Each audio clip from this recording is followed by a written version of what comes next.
KD जी, जिस तरीके से आपने संगीत की दुनिया में जलवा बिखेरा है, क्या आदमपुर में उसका रिएक्शन देखने को मिलेगा?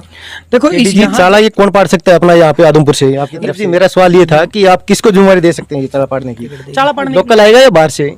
वो तो पार्टी- लोकल में तो कई कैंडिडेट एक्टिव हैं, थोड़ा में बहुत कोई ये मेरा- पिछले 7-8 साल से आदमपुर हल्के में लगातार एक्टिव है, तो क्या लग रहा है आपको जिम्मेवारी मिलेगी आदमपुर की? देखिए, सतेंद्र जी, कांग्रेस की तरफ से कौन आ सकता है? मैंने तो सतेंद्र जी, 3 साल तकरीबन आप सरकार के साथ रहे थे, आपने 3.5 साल, तो आपने कितना काम करवाया इस हल्के में? भाई साहब ने पूछा आपने 3.5 साल में क्या किया था। मैं वही तो बता हमारे साथ आज मौजूद है आम आदमी पार्टी से भाई सतेंद्र सिंह और कुलवीर दनोदा जी, केडी जी।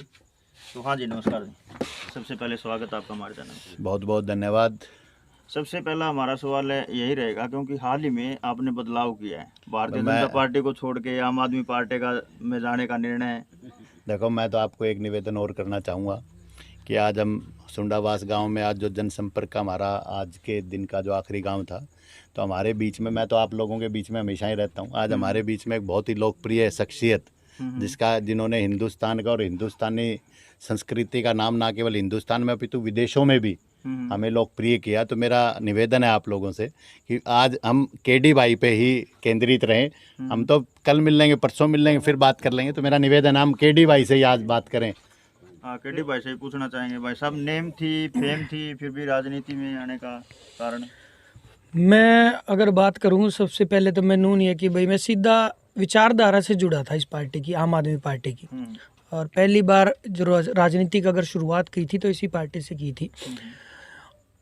मैं स्कूल देखने गया था, मैंने मंच से भी बोला था कि काफ़ी भाई आम आदमी पार्टी के फेसबुक पर और पे पोस्ट गिरा करते कि हमने दिल्ली के स्कूल सुधार दिए।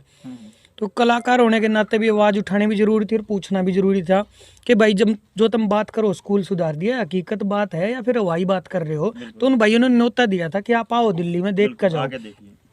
मैं 2018 में स्कूल देखने गया था, स्कूल देख के मैं प्रभावित हुआ था, क्योंकि आज परमात्मा ने मेरी सुन ली भाई। 4 गाने ठीक चल लगे तो मेरे द्वारा ठीक ठाक सा जुगाड़ हो गया, भगवान की दया है। अगर मैं नहीं कर पाता कुछ, और फैमिली बैकग्राउंड जब अगर आप मध्यम वर्गीय परिवार से आते हो तो बहुत सारा खुल का आप नहीं खेल सकते कई चीज़ों में भाई। क्योंकर बालक पढ़ाने हैं, क्योंकर खुद का जीवन यापन करना है, क्योंकर गाड़ी घोड़ा रखना है, वो सारी चीज़ें एक सपने की तरह होती है गरीब परिवार में।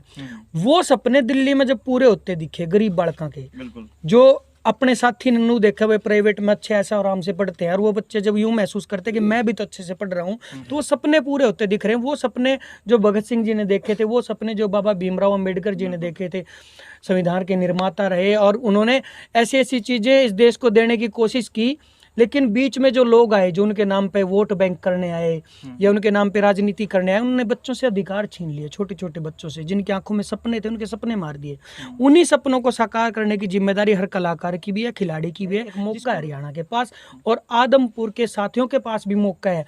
आप इस झंडे को फहराने वाले पहले आदमी होंगे। वो क्या नहीं कर बालक विदेश में खेलने जावे और भाई झंडा कौन आगे लेकर चल लगा।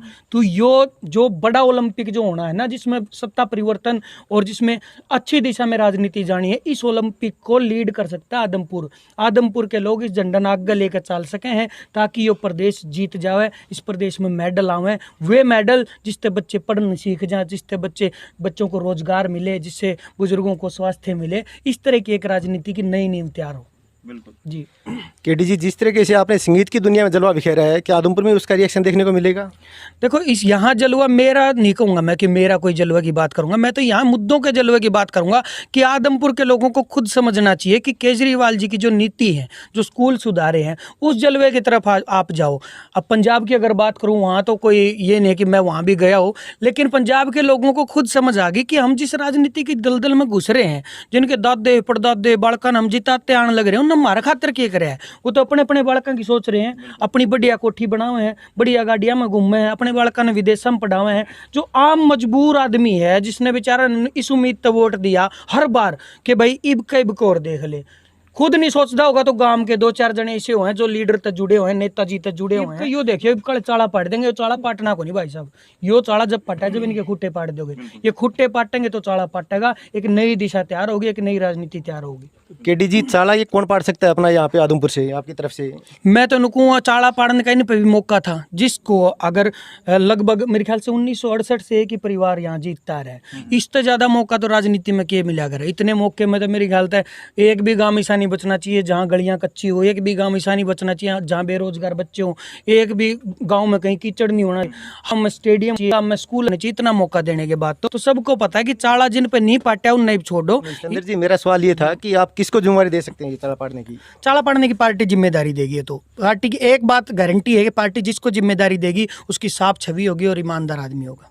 हमने हर जगह ये कोशिश की है, कहीं से भी हिंट नहीं मिल रहा कि कौन कैंडिडेट आ सकता है आपकी तरफ से। जो भी आएंगे बहुत अच्छे कैंडिडेट आएंगे और वो सारे कैंडिडेट आप लोगों के बीच में जा भी रहे हैं, आप लोगों के बीच में से रहेंगे। नू नहीं है कि कोई भाई दुबई तो लिया कर, दिल्ली तो लिया कर, कितने दूर तो लिया कर तार दिया एकदम लियो पकड़ो जी, पैरासूट नहीं उतारे जाएंगे इस पार्टी में।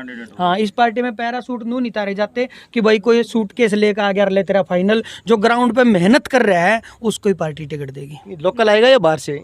वो पार्टी डिसाइड करेगी, वैसे लोकल ही आएगा, पार्टी का जो कैंडिडेट आएगा बाहरी नहीं होगा लगभग। तो लोकल में तो कई कैंडिडेट एक्टिव हैं, थोड़ा असल में बहुत कोई? ये मेरा डिसीजन नहीं है, पार्टी की हाईकमान का डिसीजन है। मैं उस ओहदे पे नहीं बैठा हूँ कि ये डिसीजन ले पाऊँ, ये पार्टी ने लेना है। इतना मैं श्योर कह सकता हूँ कि पार्टी जिसको जिम्मेदारी देगी वो लोगों के बीच में से होगा, वो आम आदमी की मजबूरियों को भी जानता होगा, उसने हर गाँव गली भी देखी होगी, हर आदमी को भी पर्सनली जानता होगा, आपके बीच में से कैंडिडेट आएगा।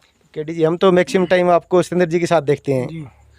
मैं तो सबके साथ पार्टी के प्रचार के लिए, आप भी कल को ये कहोगे कि मैं सिकंदर जी, एक सवाल मेरा आपसे भी है, आपने पिछले 7-8 साल से आदमपुर हल्के में लगातार एक्टिव हैं, तो क्या लग रहा है आपको जिम्मेवारी मिलेगी आदमपुर की?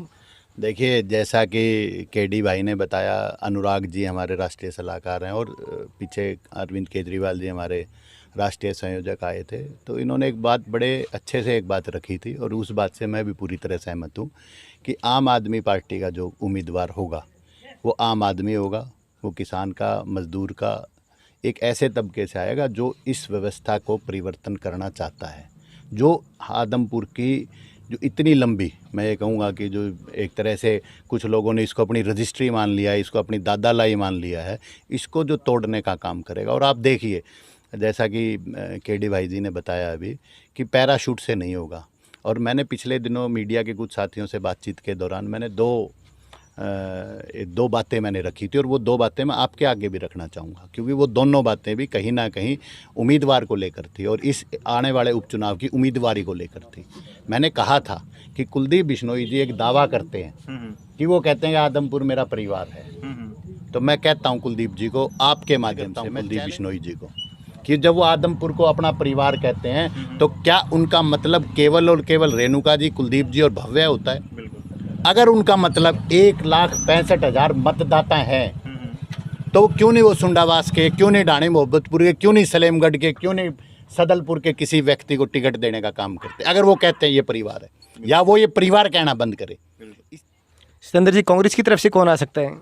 मैंने तो बता दिया, वो तो पता नहीं 100 किलोमीटर, 200 किलोमीटर, 300 किलोमीटर पता नहीं कहाँ से ले आवेंगे। और इस बार ही तो मैंने कहा कोई कीर्तिमान ऐसा ना बना दे, कोई बेंगलोर से चेन्नई से ना ले आए, कमजोर कैंडिडेट को उतारने का काम करते हैं। दोनों पार्टी देखी हुई है, कांग्रेस भी और बीजेपी। बिल्कुल भाई, मैं तो इस बात का धन्यवाद भी कुलदीप जी को दूंगा कि जहाँ आके काम शुरू करता हूँ, क्योंकि मैं तो किसान का बेटा हूँ, मैंने तो कोई सा खेत में ले जाके छोड़ दो, बड़े खेत बाढ़ लाग जाऊँगा।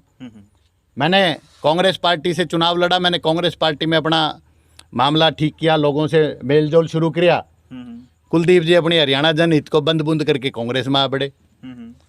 मैंने कहा भाई कुलदीप जी कांग्रेस में आ गए और उन्होंने दावा किया भाई भारतीय जनता, बोला देश के आदमपुर के लोगों किसी पे विश्वास कर लेना, भारतीय जनता पार्टी में मत करना, इसने चौधरी भजन लाल के और आदमपुर की पीठ में छुरा भोंकने का। मैं बोला भाई यो मानस कदे बीजेपी में नहीं आवेगा। मैं बीजेपी में आ गया, मैंने कह रहा था यो बीजेपी में आया पावेगा, आ लिया। अच्छा, मैं मन बना रहा था, मैंने देख रहा था कि भाई क्या है, और चूंकि मन उदास था, चाहे वो किसान आंदोलन के दौरान या किसान आंदोलन जब शुरुआत में था, किसानों पे लाठीचार्ज हो, किसान आंदोलन की 750 किसानों की शहादत हो, चाहे तूड़ी पे 144 लगाने की बात हो, चाहे हमारे हल्के के विधानसभा के स्कूल बंद करने की बात हो, तो मैं सोच रहा था भाई इस पार्टी में मैं कर क्या रहा हूँ, जब इस पार्टी में कोई सुनवाई नहीं है सामान्य व्यक्ति की।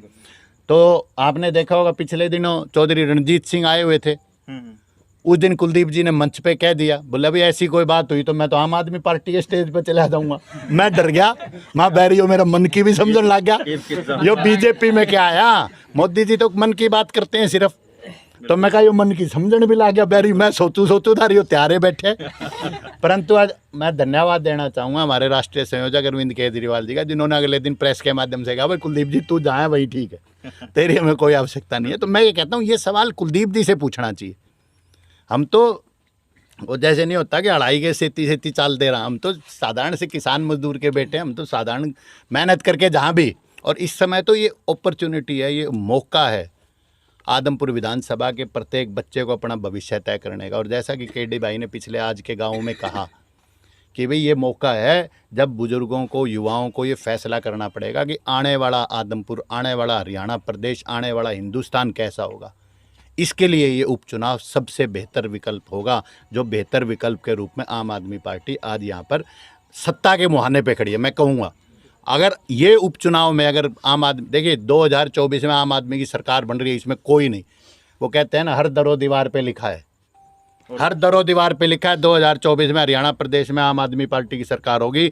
आदमपुर के पास एक विकल्प है, एक सुनहरा मौका है कि वो इस उपचुनाव में अपनी भागीदारी, जैसा कि केडी भाई ने बताया कि वो आज अपनी भागीदारी सुनिश्चित कर ले। कई बार होया करा ना भी भीड़ भाड़ का मामला हो और उसमें ट्रेन में, एयरप्लेन में, बस में अपनी टिकट रिजर्व करवा लो, तो ये अपनी टिकट रिजर्व करना, अपना सुनहरा भविष्य, किसान का, मजदूर का, बेटे का, बेटी का भविष्य, सुनहरा भविष्य रिजर्व करने की ये जो मुद्दा है इसके ऊपर है। पहले अपना काबू अच्छा कर लो। देखिए मैं तो कह ही रहा हूँ, मैं तो ये कह ही रहा हूँ कि भी देखो जी, कोई भी सामान्य किसान का, मजदूर का बेटा जो हमारी पीड़ा समझता है वो आने वाले समय में विधानसभा में हमारा प्रतिनिधित्व करे, इससे बड़ी खुशकिस्मती आदमपुर विधानसभा के लिए कोई नहीं होगी। गांव के कैसा रुझान देखने को मिल रहा है? 3 जबरदस्त। साल तकरीबन आप सरकार के साथ रहे थे आपने, सॉरी 3.5 साल, तो आपने कितना काम करवाया इस हल्के में? मैं वही तो कह रहा हूँ कि उस परिस्थितियों को देख के मैं हैरान था, और मुझे आप कई बार हास्यास्पद बयान लगता है जब कुलदीप जी कहते हैं मैं 26 साल का वनवास खत्म कर दूंगा। मुझे ये नहीं समझ में आता 1996 में चौधरी भजनलाल की सरकार गई, यहाँ पर विकास पार्टी की सरकार बनने का काम हुआ, उसको समर्थन किसने दिया था? भाई साहब ने पूछा आपने 3.5 साल में क्या किया था? मैं वही तो बता रहा हूँ, जब 8 साल और 20 साल में कुछ नहीं हुआ, कुलदीप जी खुद अपनी भाषा मुँह से कह रहे हैं, सांसद होते हुए, विधायक होते हुए वो 26 साल में कुछ, 24 साल में कुछ नहीं करवा पाए। मैंने प्रयास किया और हाँ मैंने काम करवाए सामाजिक व्यवस्था के माध्यम से, और जो व्यक्ति जिनकी इच्छा शक्ति थी और जो अधिकारी काम करने के इच्छुक थे। फिर भी आम आदमी पार्टी में जाने का कुछ निर्णय लिया है, इसका पीछे कुछ तो? देखिए इस निर्णय के पीछे केवल और केवल व्यवस्था परिवर्तन, व्यवस्था परिवर्तन किस मायनों में? शिक्षा के मामले में, स्वास्थ्य के मामले में, पानी के मामले में, रोजगार के मामले में। किस तरीके से माननीय हमारे राष्ट्रीय संयोजक अरविंद केजरीवाल जी ने जिस तरीके से चाहे गरीब के, दलित के, पिछड़े के, किसान के, कमेरे के, जो बच्चों के लिए एक व्यवस्था बदलाव का काम किया, व्यवस्था परिवर्तन का काम दिल्ली में केवल 7 साल में उन्होंने किया। किस तरीके से शिक्षा में आमूलचूल परिवर्तन करने का काम किया, किस तरीके से स्वास्थ्य में उन्होंने आमूलचूल परिवर्तन करने का काम किया, किस तरीके से युवाओं को रोजगार देकर इस देश को, दिल्ली प्रदेश को एक नई दिशा दिखाने का केवल और केवल 7 साल के अल्पकाल में जो काम किया, उसको लेकर मेरा, आप कह सकते हैं कि आम आदमी पार्टी की तरफ विचार बना। की बात से याद आई भाई साहब, लोग बोल रहे हैं कि आदमपुर उपचुनाव है, अब बीच में चुनाव आ गया इसलिए पार्टी छोड़ दी, क्योंकि कुलदीप बिश्नोई बीजेपी में चले गए, और बीजेपी में जाने से जो भारतीय जनता पार्टी में ऑलरेडी नेता थे, जो पार्टी से टिकट की चाहत रखते थे, उन सब ने पार्टी को छोड़ दिया। आप भी चुनाव लड़ना चाहते थे, तो इसलिए बीजेपी से तो टिकट मिल नहीं सकती थी। देखिए आप प्रतिदिन इतने सवाल करते हैं, मैं एक सवाल आपसे कर लेता हूँ, आप सवाल करता हूँ, कुलदीप जी फिलहाल क्या थे इस्तीफा देने से पहले? विधायक ही तो। और वो चुनाव लड़ने के बाद क्या बनना चाहते हैं? विधायक। तो व्यवस्था परिवर्तन, तो मैं यही तो कह रहा हूँ, यही तो मुद्दा है। 1998 में पहली बार कुलदीप जी विधायक बने, आज 24 साल से कुलदीप जी विधायक हैं, और फिर आदमपुर उपचुनाव को, लाखों रुपए के टैक्स के पैसे को उन्होंने फिर अपने बेटे को या खुद दोबारा विधायक बनने के लिए, ताकि मुझे लगता तो नहीं है कि उनको इतना लालच होगा, परंतु एक पेंशन और बढ़ जाए, क्योंकि हरियाणा सरकार, पंजाब ने और दिल्ली ने एक उदाहरण स्थापित किया कि एक विधायक को एक बारी चाहे वो अनेकों बार विधायक बने, एक ही पेंशन मिलेगी। परंतु मुझे लगता है कुलदीप जी को लालच है कि वो बार बार विधायक बनना इसलिए चाहते हैं कि पेंशन बढ़ के आती रहे।